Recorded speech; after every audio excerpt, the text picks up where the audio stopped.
సంపూర్ణ majority అన్నప్పుడు సంకీర్ణంలో పెద్ద పెద్ద లొకలొకలు దాని అన్వయం వేరుగా ఉంటుంది. జర్మనీలో జరిగిన సుదీర్ఘ వివాదాల తర్వాత జరిగినటువంటి ఎన్నికలలో సంపూర్ణ మెజార్టీ ఎవరికి ఇవ్వలేదు. ప్రస్తుతం అధికారంలో ఉన్నటువంటి ఓలాఫ్ వాళ్ళ పార్టీ 16% ఓట్లకు పరిమితమై థర్డ్ ప్లేస్కి పరిమితమైంది. అదే సందర్భంలో ఫస్ట్ ప్లేస్లో సిపియు లాంటి వాళ్ళు వచ్చారు, సెకండ్ ప్లేస్లో ఏఎఫ్డి వచ్చింది. ఇప్పుడు జట్టు కట్టి మరీ పోటీ చేసినటువంటి సిపియు పార్టీకి సంబంధించినటువంటి కమ్యూనిస్ట్ పార్టీనే అనుకోవాలి. అది అంటే కమ్యూనిస్ట్ పార్టీ కాదు, అది కమ్యూనిస్ట్ పార్టీ థర్డ్ ప్లేస్కి పోయింది. అక్కడ ఆ భావజాలానికి విరుద్ధమైన అని చెప్పినటువంటి పార్టీ పవర్లోకి రావడానికి కావాల్సిన ఓట్లు మాత్రం సాధించలేదు.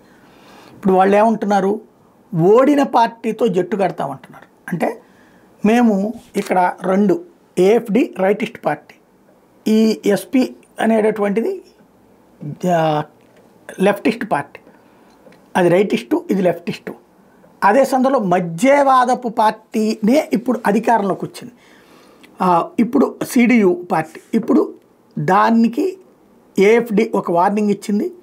ప్రజలు ఏఎఫ్డి ఏదైతే కమ్యూనిస్ట్ పార్టీకి సంబంధించిన కమ్యూనిస్ట్ ఐడియాలజికల్ పార్టీని శాంతం పంపించేశారు, అలాంటి పార్టీతో పొత్తు పెట్టుకోవడానికి సిద్ధపడితే అది ప్రజాభిప్రాయానికి వ్యతిరేకంగా మీరు వ్యవహరిస్తున్నట్టే, అప్పుడు మేము కీలక పాత్ర పోషిస్తాం, ఎన్నికల్లో మీరు దెబ్బతింటారు తర్వాత జరగబోయే ఎన్నికల్లో అన్నట్టు వార్నింగ్ ఇస్తోంది.